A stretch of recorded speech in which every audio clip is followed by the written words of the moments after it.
Welcome to today's 5-minute Bible study in the book of 1 Timothy. We're still looking at 1 Timothy chapter 2, verses 12 through 15.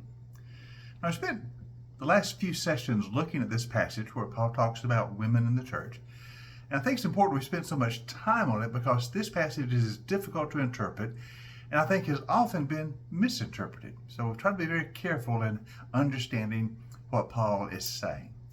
So I want to look at it one more time before we move on and sort of summarize what we've talked about the last few days. Paul says this, "Now a woman should learn in quietness and in full submission. Do not permit a woman to teach or to assume authority over a man, but she must be quiet. For Adam was born first, then Eve. And Adam was not the one who was deceived, it was the woman who was deceived, and she became a sinner. But women will be saved through childbearing, if they continue in faith, love, and holiness with propriety." Now, we've tried to show that in this passage, Paul is not excluding women from life in the church. Actually, he is including them.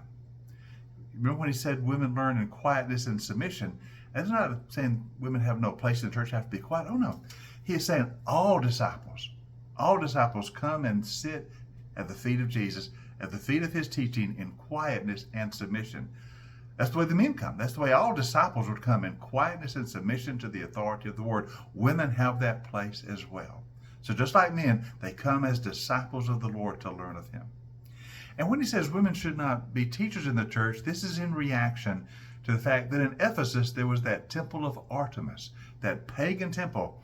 And it was a female cult because Artemis was a female pagan deity.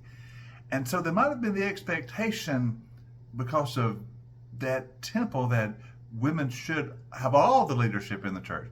And Paul is simply saying, no, women don't have to lead in the church. They can, just like the men, but they don't have to.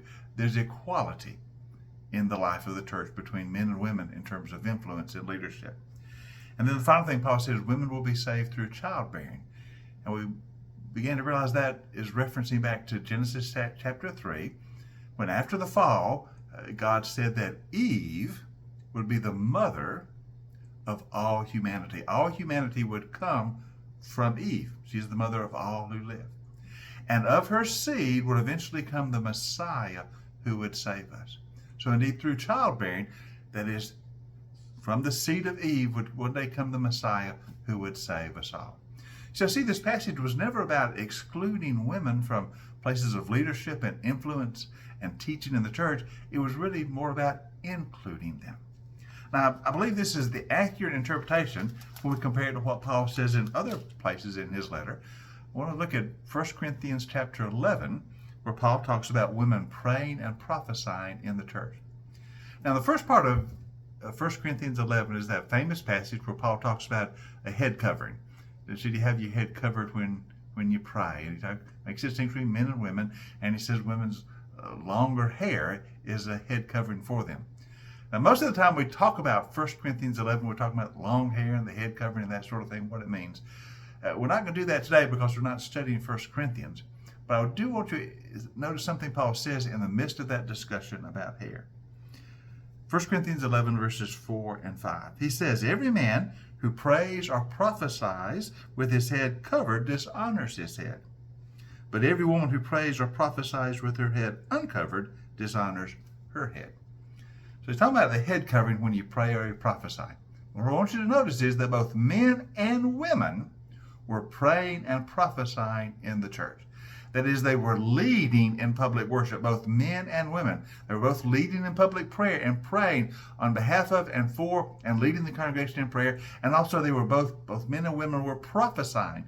That is, declaring prophetic words of the Lord, giving "thus says the Lord" to the congregation. So both men and women were leading and teaching through prayer and through prophecy. The only distinction Paul was making was whether the head was covered or uncovered for men and women. But women as well as men were praying and prophesying in the local church in Corinth, which means they had positions of leadership and authority and teaching roles.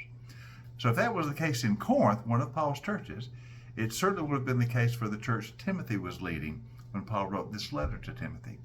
So therefore, I'm pretty strongly convinced that this passage in Timothy is not about excluding women. No, it's about including them and saying they have a full place in the church just as men do, as disciples, as learners of the word, as leaders in the church of Jesus Christ. Hope you join us next time for our next session in the study of 1 Timothy. We'll move into chapter 3, where Paul begins to talk about leadership roles in the church, bishops and deacons. So we'll begin to look at that in our next 5-minute Bible study in the book of 1 Timothy.